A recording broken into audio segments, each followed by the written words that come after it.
கண்டமங்கலம் அப்படிங்கிற பகுதியில நுரையீரல் தொற்றால பாதிக்கப்பட்டு வலியால் துடித்த தனது மகளை கொலை செய்துவிட்டு தற்கொலை முயற்சி செய்த முன்னாள் உதவி காவல் ஆய்வாளர் மீது போலீசார் வழக்கு பதிவு செய்து தற்போது கைது செஞ்சிருக்கிறாங்க.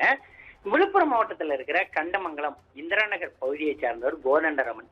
69 வயது ஆகக்கூடிய இவரு காவல்துறையில உதவி ஆய்வாளராக பணியாற்றி ஓய்வு பெற்றிருக்கிறாரு. இவருக்கு 33 வயசுல ஸ்வேதா என்ற மகள் இருக்காங்க. 4 ஆண்டுகளுக்கு முன்பு குறும்பன்கோட்டை பகுதியில் திருமணம் செய்து வைக்கப்பட்ட இவருக்கு ஒரு பெண் குழந்தை இருக்குது.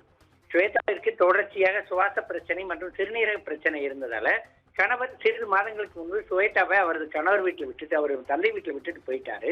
இந்நிலையில தொடர்ச்சியாக சுவாச பிரச்சனையால பாதிக்கப்பட்ட தனது மகளை புதுச்சேரி அரசு ஜிப்மர் மருத்துவமனையில சிகிச்சைக்கு அழைத்து வந்துட்டு இருந்திருக்காரு கோதண்டராமன்.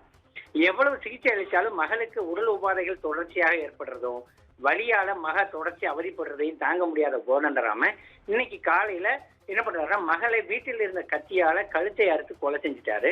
பின்னர் தானும் தற்கொலை முயற்சி செய்த நிலையில நடைபயிற்சி முடித்து வீட்டு திரும்பிய மனைவி கழுத்தறிந்து கிடந்த தனது மகள் மற்றும் கணவரை பார்த்து கூச்சலிட்டு இருக்கிறாங்க.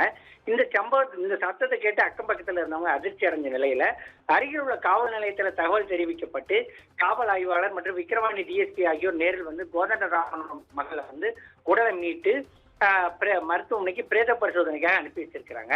அதே நேரத்துல சம்பவ இடத்திலேயே மகள் சுவேதா மரணம் அடைஞ்சிருந்த நிலையில கொலை செய்த தந்தை மீது வழக்கு பதிவு செய்துள்ள கண்டமங்கலம் காவல்துறையினர் அவரை மருத்துவமனையில தற்போது சிகிச்சைக்காக அனுமதிச்சிருக்கிறாங்க.